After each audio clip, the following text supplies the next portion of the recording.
Hi ಸ್ನೇಹಿತರೆ, ನೀವು ನೋಡೋಕೊಂತೀರಿ tech life hundred YouTube channel ಜೀವನದಲ್ಲಿ ವಿಜ್ಞಾನ ಮತ್ತು ತಂತ್ರಜ್ಞಾನ.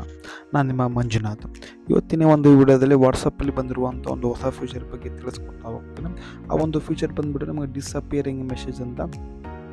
ಸೊ ಒಂದು ಡಿಸಪಿಯರಿಂಗ್ ಮೆಸೇಜ್ ಬಗ್ಗೆ, ಸೊ ಒಂದು ಡಿಸಪಿಯರಿಂಗ್ ಮೆಸೇಜ್ ಇದಕ್ಕೆಲ್ಲ ಯೂಸ್ ಆಗುತ್ತೆ, ಸೊ ಒಂದು ಫ್ಯೂಚರಿಂದ ಏನೆಲ್ಲ ಉಪಯೋಗ ಆಗುತ್ತೆ ಅನ್ನೋದ್ರ ಬಗ್ಗೆ ಒಂದು ವಿಡಿಯೋ ನಮಗೆ ಕಂಪ್ಲೀಟಾಗಿ ಮಾಹಿತಿಯನ್ನು ತಿಳಿಸ್ಕೊಡ್ತಾ ಹೋಗ್ತೀನಿ. ವಿಡಿಯೋನ ಪೂರ್ತಿಯಾಗಿ ನೋಡಿ, ಎಲ್ಲ ಸ್ಕಿಪ್ ಮಾಡಿದೆ.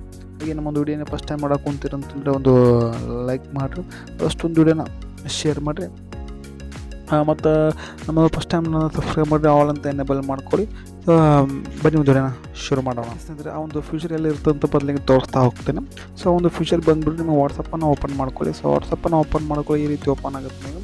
ಸೊ ನಿಮಗೆ ಯಾವ ಒಂದು ಕಾಂಟ್ಯಾಕ್ಟ್ಸ್ ಅಂದರೆ ಡಿಸಪಿಯರಿಂಗ್ ಮೆಸೇಜ್ ಅಂತಂದ್ರೆ, ಸೊ ಇದ್ರ ಬಗ್ಗೆ ಹೇಳ್ಬಿಡ್ತೇನೆ ಫ್ರೆಂಡ್ಸ್. ಡಿಸಪಿಯರಿಂಗ್ ಮೆಸೇಜ್ ಅಂತಂದರೆ, ಸೊ ನೀವು ಇನ್ ಕೇಸ್ ನಿಮ್ಮ ಒಂದು ಫ್ರೆಂಡ್ಸಿಗೆ ಏನಾದರೂ ಒಂದು ಇಮೇಜಸ್ಗಳನ್ನು, ಫೋಟೋಗಳನ್ನು ಏನು ಕಳಿಸ್ತಿರ್ತೀರಲ್ಲ, ಸೊ ಮೆಸೇಜ್ ಏನಿರುತ್ತೆ, ನಿಮಗೆ ಒಂದು ಚಾಟ್ಸ್ ಇರ್ತಾವೆ, ಸೊ ಅವೆಲ್ಲ ಇರ್ತಾವಲ್ಲ, ಏನಾಗುತ್ತೆ ಅಂತಂದರೆ ನೀವು ಕಳಿಸ್ತಕ್ಕಂಥ ಒಂದು ಮೆಸೇಜು, ಚಾಟ್ಸು, ಸೊ ಅವ್ರ ಮೊಬೈಲಲ್ಲಿ ಇದು ಹೋಗಿರುತ್ತೆ. ಹೋದ ತಕ್ಷಣ ಅವಾಗ ಏನಾಗುತ್ತೆ ಅಂದರೆ ಆ ಒಂದು ಫೋಟೋ ಅವ್ರ ಕಡೆಯೂ ಸೇವ್ ಆಗುತ್ತೆ. ಆ ಒಂದು ಚಾಟ್ ಕಾಂಟ್ಯಾಕ್ಟ್ಸಲ್ಲಿ ಇರುತ್ತಲ್ಲ, ಅವರು ಕೂಡ ಒಂದು ನಿಮ್ಮ ಒಂದು ಕಾಂಟ್ಯಾಕ್ಟ್ಸ್ ಏನಿರುತ್ತಲ್ಲ, ನೀವೇನು ಕಳಿಸೋಂಥ ಮೆಸೇಜು, ವಾಟ್ಸಪ್ ವಿಡಿಯೋ ಆಗಿರ್ಬೋದು, ಏನೋ ವಿಡಿಯೋ, ಅವ್ರು ಕೂಡ ನಿಮ್ಮ ಒಂದು ಫ್ರೆಂಡ್ಸ್ ಒಂದು ಗ್ಯಾಲರಿಯಲ್ಲಿ ಕೂಡ ಅದು ವಾಟ್ಸಪ್ಪಲ್ಲಿ ಕೂಡ ಸೇವ್ ಆಗಿರ್ತದೆ. ಇದರಿಂದ ಕೆಲವೊಂದು ಟೈಮ್ ಅವರು ಸೊ ಅಲ್ಲೇ ಡೌನ್ಲೋಡ್ ಮಾಡಿ ಇಟ್ಕೊಂಡಿರ್ತಾರೆ. ಸೊ ಅದೇ ರೀತಿ ಇದ್ದೇ ಇರ್ಬೋದು. ಸೊ ಕೆಲವೊಂದು ಏನದು, ಕೆಲವೊಂದು ಇಂಪಾರ್ಟೆಂಟ್ ಡಾಕ್ಯುಮೆಂಟ್ಸ್ ಇರ್ತವೆ. ಸೊ ಅವ್ರಿಗೆ ಏನು ಸ್ವಲ್ಪ ಒಂದು ಸಲ ನೋಡಿ ಬಿಟ್ಬಿಡ್ಬೇಕಂತ, ಒಂದು ಸಲ ನೋಡಿ ಅದನ್ನು ಸೊ ಡಿಲೀಟ್ ಮಾಡ್ಬೇಕನ್ನೋ ಆ ಒಂದು ಉದ್ದೇಶದಿಂದ ಇಟ್ಕೊಂಡು ಸೊ ಈ ಒಂದು ಡಿಸಪಿಯರಿಂಗ್ ಮೆಸೇಜನ್ನು ಮಾಡಿದಾರೆ. ಆ ಡಿಸಪಿಯರಿಂಗ್ ಮೆಸೇಜ್, ಸೊ ನೀವು ಹೆಸರು ಹೇಳುವಾಗ ಒಂದು ಡಿಸ್ಅಪಿಯರ್ ಆಗುತ್ತೆ ಆ ಒಂದು ಮೆಸೇಜ್, ನೀವೇನಾದ್ರು ಕಳಿಸ್ತಕ್ಕಂಥ ಒಂದು ಮೆಸೇಜ್. ಸೊ ಟೈಮಿಂಗ್ ಅಂತ ಇರುತ್ತೆ, ಆ ಒಂದು ಟೈಮ್ 90 ಡೇಸ್ ಬೇಕು, 30 ಡೇಸ್ ಬೇಕು, ಅಷ್ಟೆಲ್ಲ ಇರುತ್ತಲ್ಲ. ಸೊ ಆ ಒಂದು ಅಷ್ಟು ಟೈಮಲ್ಲೇ ನಿಮಗೆ ಅದು ಅಪಿಯರ್, ಸೊ ನಿಮ್ಮ ಕಡೆ ಡಿಲೀಟ್ ಆಗುತ್ತೆ ಮೆಸೇಜ್, ಮತ್ತು ಅವ್ರು ನೀವು ಯಾರಿಗೆ ಕಳಿಸ್ತಿರ್ತಿರಲ್ಲ ಅದು ಕೂಡ ಒಂದು ಮೆಸೇಜ್ ಡಿಲೀಟ್ ಆಗುತ್ತೆ. ಯಾವ ರೀತಿ ಅಂತ ತೋರಿಸ್ತೇನೆ.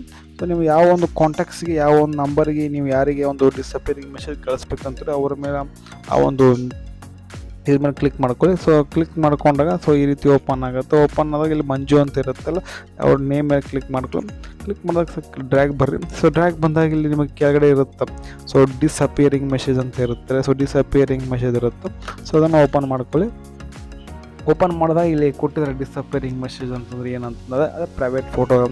For more privacy and storage, all new messages will disappear from this chat for everyone after the selected duration. Anyone in chat can change this settings ಅಂತಂದರೆ ನೀವು ಮಾಡಿರ್ತಕ್ಕಂಥ ಸೆಟ್ಟಿಂಗ್ಸ್ ಆಗಿರ್ಬೋದು, ಒಂದು ಇಮೇಜಸ್ಗಳಾಗಿರ್ಬೋದು, ಏನಾದರೂ ಕಳಿಸ್ತಿರಲ್ಲ, ಸೊ ಒಂದು ಏನೊಂದು ಪ್ರೈವೇಸಿ ಇರಲಿ, ಆ ಒಂದು ಏನದು ಸೊ ಪ್ರೊಟೆಕ್ಷನ್ ಇರೋ ಅನ್ನೋ ಸಲುವಾಗಿ ಈ ರೀತಿ ಮಾಡಿದ್ದಾರೆ. ಅವರು ಒಂದು ಟೈಮಿಂಗ್ ಸೆಟ್ಟಂಗೆ ಕೊಟ್ಟಿದ್ರೆ ನಿಮಗೆ 24 hours ಬೇಕಂದ್ರೆ 24 hours ಇರುತ್ತೆ, ಮತ್ತು 7 days ಇರುತ್ತೆ, 7 days 90 days ಬೇಕಾದ್ರೆ ಯಾವ ಬೇಕಾದ್ರೆ ಮಾಡ್ಕೋಬೋದು. ಸೊ ಈ ರೀತಿ ಯಾವುದೋ ಒಂದು ಟೈಮಿಂಗ್ ಸೆಟ್ ಮಾಡೋದು ಕೂಡ, ಸೊ ನೀವು ಫಾರ್ ಎಕ್ಸಾಂಪಲ್ ನಾನು ಒಂದು ಟೈಮಿಂಗ್ ಸೆಟ್ ಮಾಡ್ತೀನಿ. ಸೊ 24 hours ಅಂತ ಸೆಟ್ ಮಾಡ್ತೀನಿ. ಸೆಟ್ ಮಾಡಿದಾಗ ಬ್ಯಾಗ್ ಬರ್ತೀನಿ. ಸೊ ಬ್ಯಾಗ್ ಬಂದಾಗ ಇಲ್ಲ ಏನಾಗುತ್ತೆ ಅಂತ ನಿಮಗೆ ಒಂದು ಇದು ತೋರಿಸುತ್ತೆ ನಮಗೆ. ಸೊ ಒಂದು ಟೈಮ್ ತೋರಿಸುತ್ತೆ ಇಲ್ಲಿ 24 hours ಅಂತ. ಇಲ್ಲಿ ನೋಡಿ ಫ್ರೆಂಡ್ಸ್, ಇಲ್ಲಿ ಟೈಮ್ ತೋರಿಸುತ್ತಲ್ಲ, ಇದು ಟೈಮು ಈ ರೀತಿ ತೋರಿಸುತ್ತೆ. ಇವಾಗ ಏನಾದ್ರು ನೀವೇನು ಮೆಸೇಜ್ ಮಾಡಿದಾರೆ, ನೀವು ಯಾರು ಮೆಸೇಜ್ ಮಾಡ್ಬೇಕಂತ ಅಂದ್ಕೊಂಡ್ರು, ಸೊ ಅವರಿಗೆ ಮೆಸೇಜ್ ಮಾಡಿದರೆ ಸೊ ಅದು 24 ಗಂಟೆಯಲ್ಲಿ ಅವ್ರಿಗೂ ಅವ್ರಲ್ಲಿ ಕೂಡ ಡಿಲೀಟ್ ಆಗುತ್ತೆ, ನಿಮ್ಮ ಮೆಸೇಜ್ ನಿಮ್ಮಲ್ಲಿ ಕೂಡ ಡಿಲೀಟ್ ಆಗುತ್ತೆ. ಸೊ ಇದೊಂದು ಅಡ್ವಾಂಟೇಜ್. ಯಾಕಂತಂದರೆ ಸೊ ಏನಾದ್ರು ಪ್ರೈವೇಸಿ ಕೆಲವೊಂದಿಷ್ಟು ಡಾಕ್ಯುಮೆಂಟ್ಸ್ ಇರ್ತಾವಲ್ಲ, ಸೊ ಅವರು ಅಷ್ಟೇ ನೋಡ್ಬೇಕಾಗಿರುತ್ತೆ, 24 ಗಂಟೆ ಅಷ್ಟೇ ನೋಡ್ಬೇಕಾಗಿರುತ್ತೆ. ನೋಡಿದ ತಕ್ಷಣ ಏನಾದ್ರೆ ಡಿಲೀಟ್ ಆಗ್ಬಾರ್ದು. ಇದೊಂದು ಹೊಸ ಅಪ್ಡೇಟ್ ಈ ಒಂದು ವಾಟ್ಸಪ್ಪಲ್ಲಿ ಬಂದಿರೋ ಅಂತ. ಸೊ ಆಲ್ರೆಡಿ ಮೊದಲು ಬಂದಿದ್ದೀನಿ. ಸೊ ಇವಾಗ ನಮ್ಗೆ ತಿಳಿಸ್ಕೊಡ್ತಿದ್ದೀನಿ ಈ ಒಂದು ಅಪ್ಡೇಟ್ ಫ್ಯೂಚರು. ಓಕೆ ಸ್ನೇಹಿತರೆ, ಇದಿಷ್ಟು ಇವತ್ತಿನ ಒಂದು ವಿಷಯ ಆಗಿತ್ತು. ಸೊ ವಾಟ್ಸಪ್ಪಲ್ಲಿ ಬಂದಿರುವಂಥ ಒಂದು ಫೀಚರ್ ಆಗಿರ್ಬೋದು, ಹೊಸ ಅಪ್ಡೇಟ್, ಅದು ಯಾವ ರೀತಿ ನಿಮಗೆ ಯೂಸ್ ಆಗುತ್ತೆ ಅಂತ ಒಂದು ಕಮೆಂಟ್ ಮಾಡಿ ನೋಡಿ. ಇಷ್ಟ ಆಗುತ್ತೆ ಅಂದರೆ ಒಂದು ಲೈಕ್ ಮಾಡಿ, ಅದಷ್ಟೊಂದು ವಿಡಿಯೋನ ಶೇರ್ ಮಾಡಿ. ಮತ್ತೆ ಸಿಗ್ತೀನಿ. ಅಲ್ಲಿವರೆಗೂ ಬಾಯ್. Thanks for watching.